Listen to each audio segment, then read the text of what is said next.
Shalom Aleichem, everyone. We are continuing here in Hachzek's learning of the Pele Yoetz.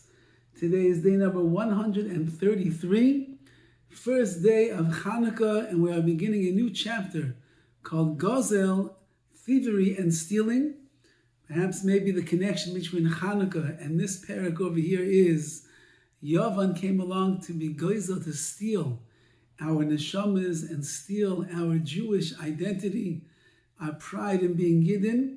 And so therefore we're going to learn today Gezel, what exactly it is, so we should know how to avoid stealing and being stolen from Be'ez Hashem. Everybody knows how severe the sin of stealing is, until it says in the Gemara,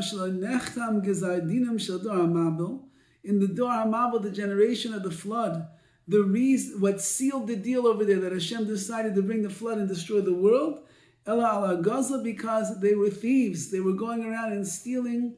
They could not control themselves. They were stealing from everyone, small amounts, large amounts, whatever they could get their hands on.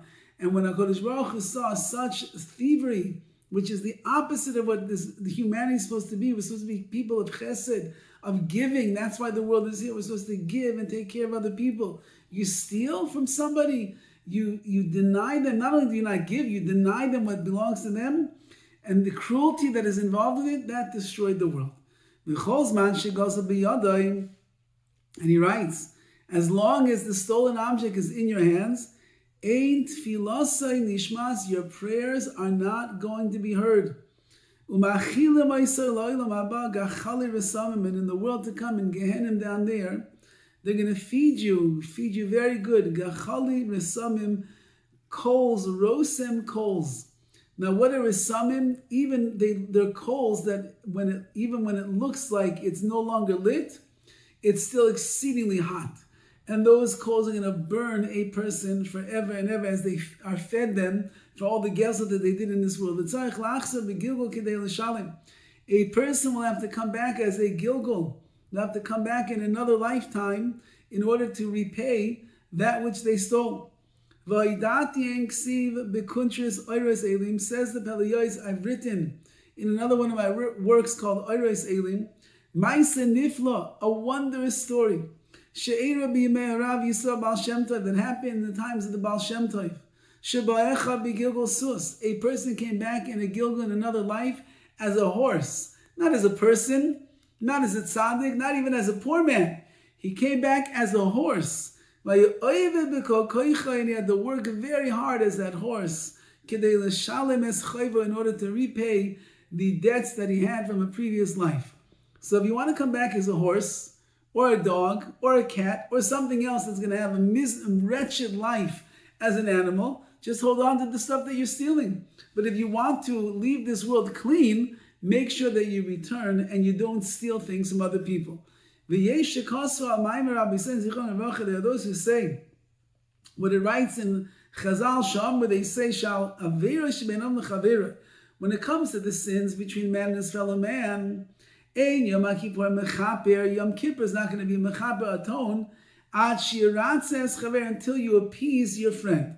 Pashat Pshat is that if you sinned against your friend, and let's say you stole from him, let's say you spoke Lashon Hara about him, let's say that you damaged him, so you're not going to be forgiven on Yom Kippur until you go and you appease your friend for the wrong that you did.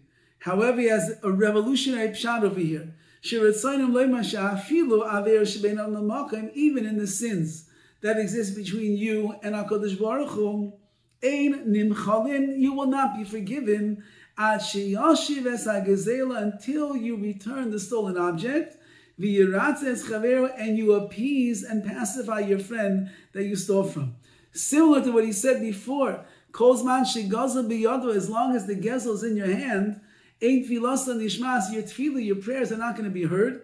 So too over here, even the tshuva that you do between you and the Rebbeinu Shalom is not going to be heard, not going to be accepted, until you release from your hands the gezel, you give it back to the person that it was stolen from, and you appease that person for the stealing that you did.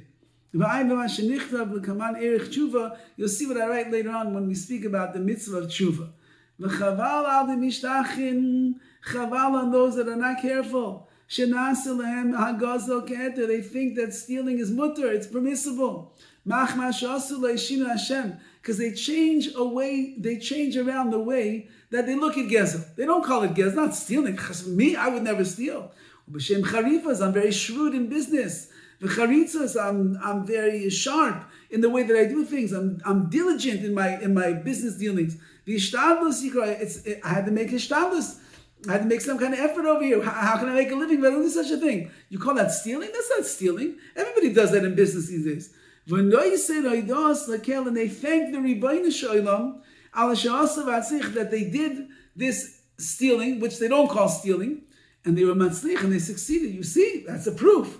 If it was really stealing, HaKadosh Baruch Hu never let me get away with it. From the fact that I was able to get away with it, and I did it, you see, it's a sign of my sharp, clever mind, how I'm going to make an extra buck, another $1,000, another $2,000 in my life. Says the Pele Yoetz, how sad that a person would fool themselves into thinking that gezel is mutter, that it's permissible. Chas v'chalila, it's what destroyed the world. By the mabul, it could take a person and turn him into a horse when they come back down to this lifetime once again.